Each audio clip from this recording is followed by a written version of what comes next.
Welcome to the Tech Egg. Don't get scrambled. Enjoy the video. In this video, I will explain how to make kombucha culture.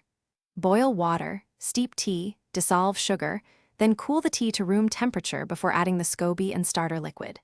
Use a clean, wide-mouth glass jar and breathable cloth to cover the top. Maintain a stable, warm location around 70 to 80 degrees Fahrenheit and avoid direct sunlight. Check fermentation daily and taste gently to monitor acidity and flavor development. Gather your ingredients and equipment before you begin to keep the process smooth and safe.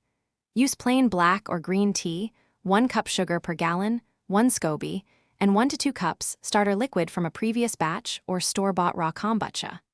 Avoid metal lids and scented soaps on equipment. Prepare a clean workspace and a thermometer to ensure the cooled tea is safe to inoculate with your SCOBY and starter liquid. Once your SCOBY is added, place the jar in a warm, undisturbed spot and cover with breathable cloth. Keep the environment consistent and avoid moving the jar while the colony forms. Start tasting gently at day 5 and continue until the kombucha reaches a pleasant tartness, usually between 7 and 14 days depending on temperature. Always save 1 to 2 cups of mature kombucha to seed your next batch and store finished bottles in the fridge. Thanks for watching. Consider subscribing if I helped unscramble your problems.